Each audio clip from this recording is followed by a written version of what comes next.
This is Andrew Phipps, and I want to invite you to be with us for today's program. I think this is going to be a program that you will appreciate, one that you can think about for a good bit, perhaps one that you will want to share with others. You know, we put our materials also up on YouTube, and we're glad that we can do that, and we're trying to do as much as we can to get on whatever stations, television stations that the Lord would permit and us to do. And today's topic, we're going to be talking about Marxism, or the Marxian economy, or the revolution that we see in the country today. Just lately, Mark Levin wrote a book, and I want to read to you what he said in the dialogue.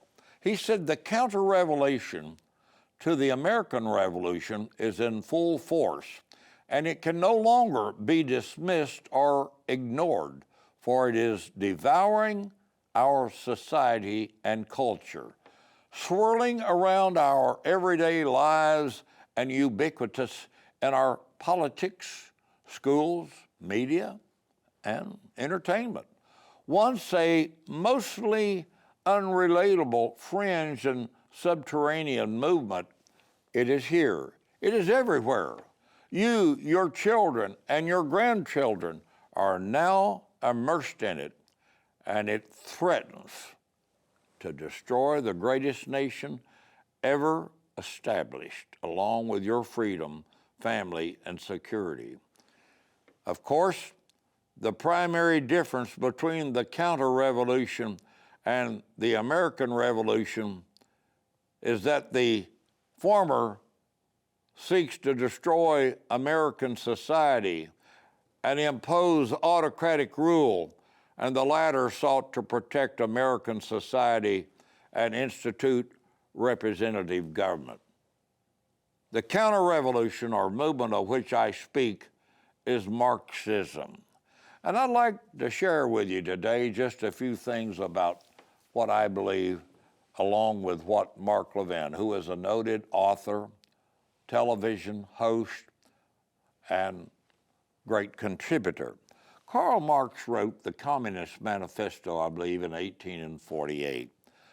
He, of course, embraced the idea that, according to his assertion, that from each according to his ability, to each according to his need. In other words, you take from the individual as they can do, and then you distribute it as the need exists. Obviously, this would pretty well obliterate economic classes.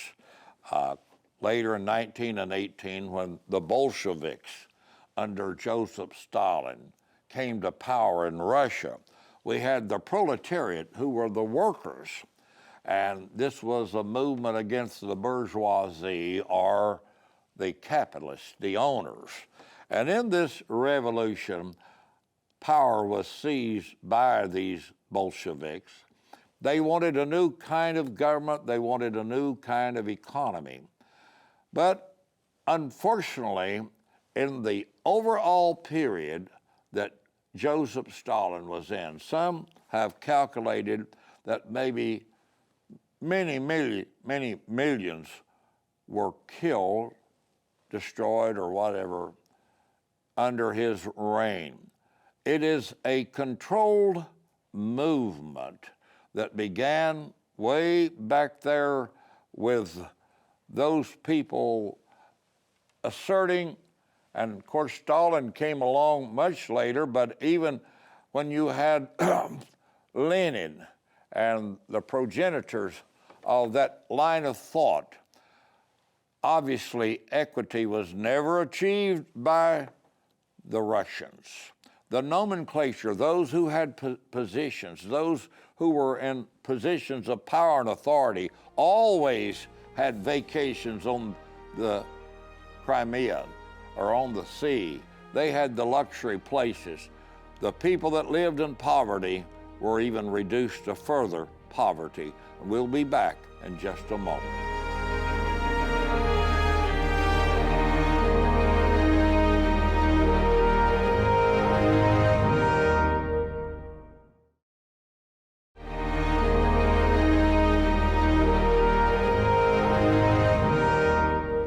And friends, I do want to thank Clemens Home Solutions in Muncie for being regular contributors and making this program possible in our areas.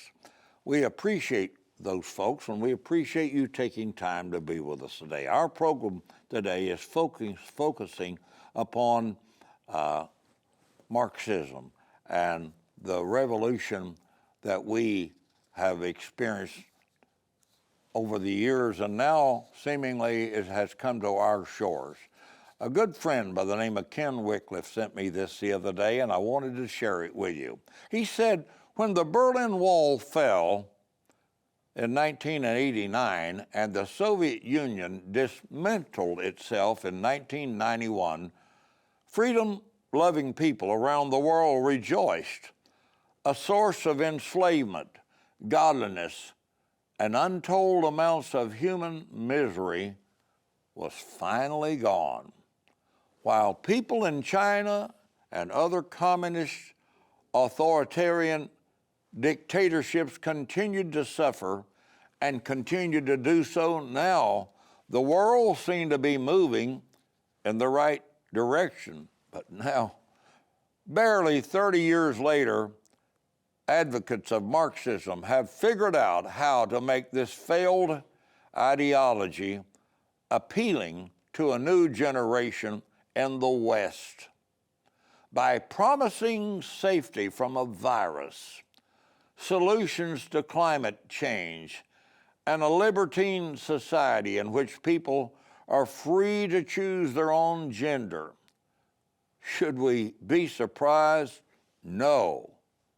Marxists have always dangled fictitious benefits in front of the faces of those they hope to win over, while in reality asserting that the authority of the state should also supersede the autonomy of the individual to live, work, and worship as he or she chooses. Even our First Amendment is not safe from attack, as purveyors of this Marxist ideology now seek to silence dissenters by shutting them off of school media or social media and canceling their careers. This is no surprise either, as suppression of open discussion and discourse has been a weapon in the Marxist toolbox since the beginnings. Christians have in some cases been told that the expression of traditional views on moral questions is no longer acceptable, and that they must now abandon biblical principles and accept the immorality of the times.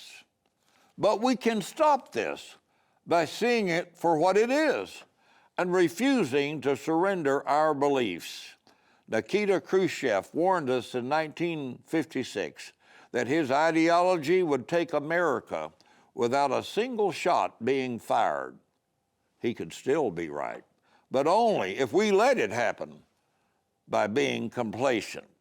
When you think about the good word there by Ken Wycliffe, I think he's right on it. You know, when you follow the history of Lenin and Trotsky, and you follow the Russian movement from the 1918 Bolshevik period up to Joseph Stalin and the gulags, what we're talking about, friend, is control, government control of the economy, which in turn means government control of the political landscape. It means government control of the social, mandates upon mandates that dictate to you what you can and cannot do, whether it's your health or whether it's your own well-being or whether it's your own viewpoints of religion and social discourse. The government is the boss. The government is the authority, and you must bow to that authority. So say the advocates of this heinous and wicked ideology. And we'll be back in just a moment.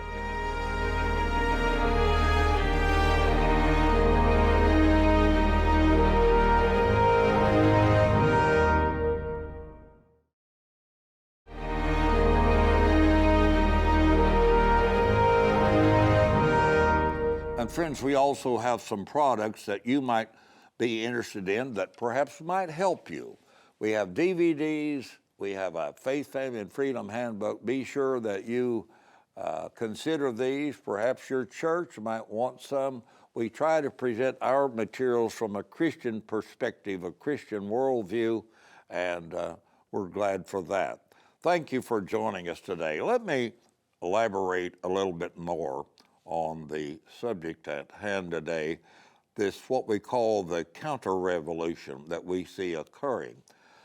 Who would have believed that just a few months ago that we would have seen such a diametric change in the social norms of our country? What we seem to be embracing today would be considered the abnormal. For example, we never, other than maybe it being discussed in school classes, maybe in your economics classes or whatever, no one ever thought seriously about socialism coming to America. We know that we're a mixed economy. We're not all private enterprise. We do have the post office. We do have government bureaucracies that supposedly help with different aspects of our life, but we have Social Security and other benefits from Medicare and all like that. So there is some mixture. Maybe some would advocate maybe too much government, but at least we never fully said that we were going to become a controlled economy, one in which the elites or the bureaucrats, perhaps in D.C. or somewhere, decide what shall be produced, how much shall be produced, and who will do the producing. Isn't it amazing? And I know this has nothing to do necessarily with this subject, but I think it goes along with the idea of control. Isn't it amazing that we've been requiring masks for everybody in most places, but it doesn't seem to apply to those on the southern border that are coming into places like McAllen, Texas. I've spoken down there in churches in that area, and I have friends down in that area. And it seems so sad to see what we're doing in our schools. And I know you and we all have our opinions, but isn't it amazing that we're continuing to ask little children to be masked? I don't know all the data. I'm not a doctor. I'm not a person that's knowledgeable in viruses and all like that. But I simply want to get to the point, and that is control. When the government can mandate that you have to do this, have to do that, but they can't require you to have an ID to vote. I mean, you got to have an ID for everything else to, get on a plane and for most transactions. But to require a person to fully prove that he's alive, that's not one of the requirements, evidently, for voting. And I think we're talking about government control. I believe it was President Ronald Reagan that said nothing is as permanent as a temporary government program. And I've often felt like that you could put the federal government in charge of the Sahara Desert, and within a matter of weeks, there'd be a shortage of sand. We've seen just recently another proposal for $3.5 trillion of spending.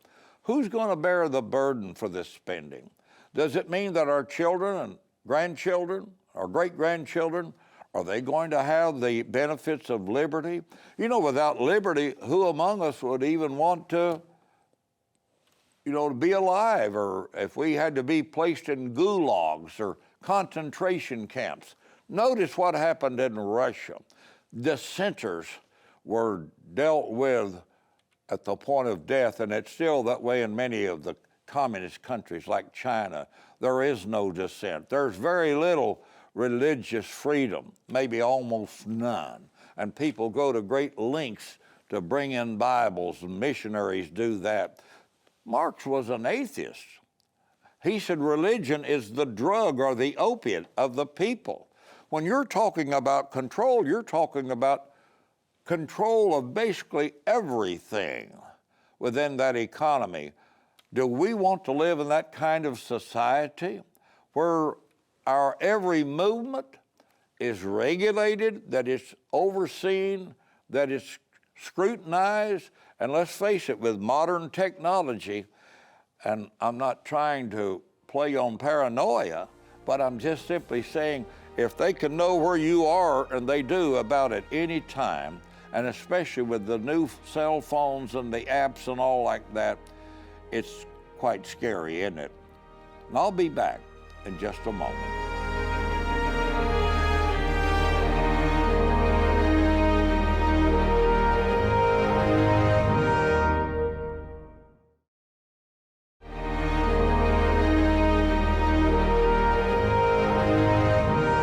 And friends, again, I want to thank you for being with us today. If you would remind your church people, tell them about our programming, for that indeed we would be grateful. And if you and your church deem this kind of program to be important, if you think it's worth promoting and worth having, whatever you can do to help us to pay for broadcast time, production time, or whatever, would be greatly appreciated. And that's about as much as I need to say about that. Let me just continue in this dialogue section to say this. I think that it's the nature of people to aspire to freedom. We were born to be free. Christ makes us free in Him spiritually. But I think to be under despotism, or to be under authoritarian rule, or to be under a tyrant, or under those that can say if you live or die. I was thinking of a book that somebody had written, and in the book they were talking about during the World War II period, the concentration camps, when there would be those in the brown shirts or the Gestapo, and they would kill people. One lady wrote that she was not permitted to cry. A cry would signal that she was alive, and to do so would mean that her life would also be taken. Lying there knowing that maybe other family members, no doubt, were probably dead, yet somehow you had managed to live, but you couldn't cry because it would be your life as well. Too scared to cry. I'm afraid that unless we come to our senses in America, unless we become vigilant and we think about these things, I don't think any of us will be immune. I don't think we as individuals, our churches, our pastors, and especially those that want to promote critical race theory, that want to promote the superiority of any race above another race, I think we will face the dire consequences of that type of thinking. And unfortunately, there is a movement in our land to take away anything that has significance, that has anything relative to our past. None of us would endorse terrorist organizations from any group, white, black, but we are here to say that all men are created equal in the eyes of God. That includes all women. So said our founding fathers.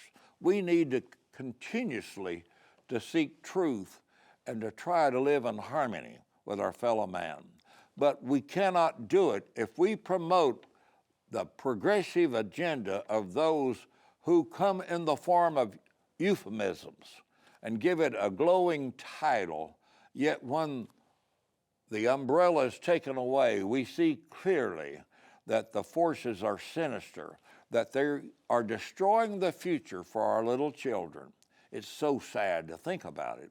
I hope that you and I, and especially men in the pulpit, will cry aloud and spare not, speak truth to evil, declare the full counsel of God, and tell people the truth at all costs. We're not in this thing just to have numbers. If it means standing alone, let's stand alone. The scriptures is what makes the church. The church is, the scriptures are not to conform to the church necessarily. The scriptures are not meant to go along with whatever the thinking of that present church might be. The church needs to make sure it's in line with the Scriptures. Doctrine is important.